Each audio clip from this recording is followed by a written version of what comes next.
Hello ನಮಸ್ತೆ, welcome back to Rekha Diaries. ಇವತ್ತು ತುಂಬ ರುಚಿಯಾಗಿರೋ ಅಂಥ ಮೊಸರು ಸಾಂಬಾರು ಮಾಡೋಣ. ತುಂಬಾ ಕ್ವಿಕ್ಕಾಗಿ ಮಾಡ್ಬೋದು, ಸಿಂಪಲ್ ರೆಸಿಪಿ ಇದು. ಇವತ್ತು ಬದನೆಕಾಯಿ ಯೂಸ್ ಮಾಡಿ ಮೊಸರು ಸಾಂಬಾರು ಮಾಡ್ತಾಯಿದ್ದೀನಿ. ಬದನೆಕಾಯಿನ ಸಣ್ಣಕ್ಕೆ ಕಟ್ ಮಾಡಿ ಈ ರೀತಿ ಇಟ್ಕೊಳ್ಳಿ, ನೀರಲ್ಲಿ ನೆನೆಸಿಟ್ಕೊಳ್ಳಿ. ಫಸ್ಟು ಬದನೆಕಾಯಿನ ಬೇಯಿಸ್ಕೊಬೇಕು.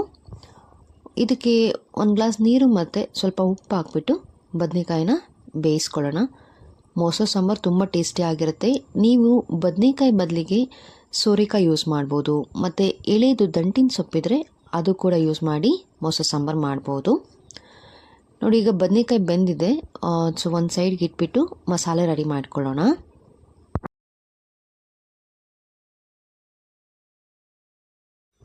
ಮಸಾಲೆಗೆ ಈರುಳ್ಳಿ ಮತ್ತು ಬೆಳ್ಳುಳ್ಳಿನ ಫ್ರೈ ಮಾಡ್ಕೋಬೇಕು. ಈರುಳ್ಳಿ ನಾನು ಸಣ್ಣ ಈರುಳ್ಳಿ ಯೂಸ್ ಮಾಡಿದ್ದೀನಿ. ತುಂಬಾ ಟೇಸ್ಟಿಯಾಗಿರುತ್ತೆ ಸಣ್ಣ ಈರುಳ್ಳಿ, ಮತ್ತು ಹೆಲ್ದಿ ಕೂಡ. ನೀವು ಕೂಡ ಸಾಧ್ಯ ಆದರೆ ಎಲ್ಲ ರೆಸಿಪೀಸ್ಗೆ ಸಣ್ಣ ಈರುಳ್ಳಿನ ಯೂಸ್ ಮಾಡಿ, ಅಥವಾ ಸಣ್ಣ ಈರುಳ್ಳಿ ಬಿಡಿಸೋದು ಸುಲಿಯೋದು ಕಷ್ಟ ಅಂದರೆ ದಪ್ಪ ಈರುಳ್ಳಿ ಕೂಡ ಯೂಸ್ ಮಾಡ್ಬೋದು. ಸಣ್ಣ ಈರುಳ್ಳಿ ಆದರೆ 2 ಇಡೀ ಆಗೋಷ್ಟು ತಗೊಳ್ಳಿ. ದೊಡ್ಡ ಈರುಳ್ಳಿ ಆದರೆ ಮೀಡಿಯಮ್ ಸೈಜ್ದು 2 ಈರುಳ್ಳಿ ತಗೊಳ್ಳಿ.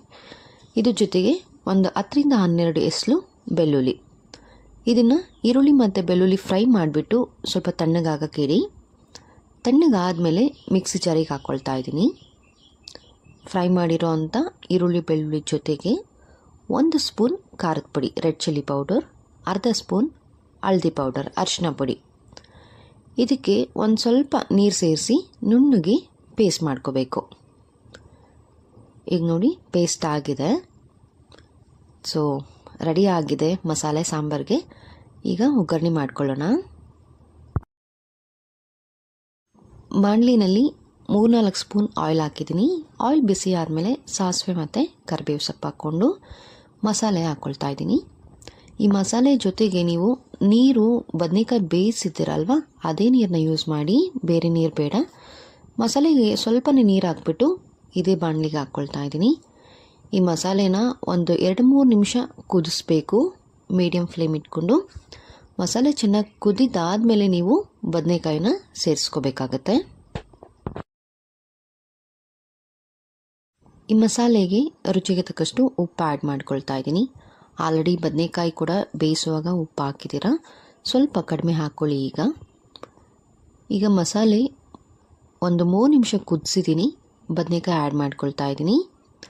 ನಿಮಗೆ ಸ್ವಲ್ಪ ಮಸಾಲೆ ಗಟ್ಟಿ ಅನಿಸಿದ್ರೆ ಆ ಬದನೆಕಾಯಿ ಬೇಯಿಸಿರೋ ನೀರಿದೆ ಅಲ್ವಾ, ಅದನ್ನೇ ಇನ್ನು ಸ್ವಲ್ಪ ಆ್ಯಡ್ ಮಾಡ್ಕೊಳ್ಳಿ. ನೋಡಿ, ಈ ಕನ್ಸಿಸ್ಟೆನ್ಸಿ ಇದ್ದರೆ ಸಾಕಾಗುತ್ತೆ. ಸೊ ಬದನೆಕಾಯಿ ಹಾಕಿದ್ಮೇಲೂ ಒಂದು 2-3 ನಿಮಿಷ ಕುದಿಸ್ಕೊಂಡ್ರೆ ಬದನೆಕಾಯಿಗೆ ಉಪ್ಪು ಖಾರ ಎಲ್ಲ ಚೆನ್ನಾಗಿ ಹಿಡಿಯುತ್ತೆ. ಈಗ ತಣ್ಣಗಾಗಕ್ಕೆ ಬಿಡಿ, ಸ್ಟವ್ ಆಫ್ ಮಾಡಿ. ಈ ಸಾಂಬಾರು ಪೂರ್ತಿ ತಣ್ಣಗಾದಮೇಲೆ ನೀವು ಮೊಸರನ್ನ ಆ್ಯಡ್ ಮಾಡಬೇಕು, ಮತ್ತು ಗಟ್ಟಿ ಮೊಸರನ್ನ ಆ್ಯಡ್ ಮಾಡಬೇಕು. ಮಜ್ಜಿಗೆ ಅದೆಲ್ಲ ಹಾಕಬೇಡಿ, ಚೆನ್ನಾಗಿರಲ್ಲ. ಗಟ್ಟಿ ಮೊಸರನ್ನ ಆ್ಯಡ್ ಮಾಡಬೇಕು. ಮೊಸರು ಹಾಕಿದ ಮೇಲೆ ಚೆನ್ನಾಗಿ ಮಿಕ್ಸ್ ಮಾಡಿ, ಮತ್ತೆ ಇದನ್ನು ಬಿಸಿ ಮಾಡೋದು ಏನು ಬೇಡ. ಸೊ ಈಗ ಮೊಸರು ಸಾಂಬಾರು ರೆಡಿ ಆಗಿದೆ. ಈ ಸಾಂಬಾರನ್ನ ನೀವು ಮುದ್ದೆ ಜೊತೆ ಮಾಡ್ಕೋಬೋದು, ರೈಸು ಕೂಡ ಚೆನ್ನಾಗಿರುತ್ತೆ. ತುಂಬ ಟೇಸ್ಟಿಯಾಗಿರೋ ಮೊಸರು ಸಾಂಬಾರು ರೆಡಿ ಆಗಿದೆ. ನೀವು ಕೂಡ ಒಮ್ಮೆ ಟ್ರೈ ಮಾಡಿ. ರೆಸಿಪಿ ಹೇಗಿತ್ತು ಅಂತ ಕಮೆಂಟ್ ಮಾಡಿ. ವಿಡಿಯೋ ಇಷ್ಟ ಆದರೆ ಲೈಕ್ ಮಾಡಿ, ಶೇರ್ ಮಾಡಿ ಹಾಗೂ ಸಬ್ಸ್ಕ್ರೈಬ್ ಮಾಡಿ.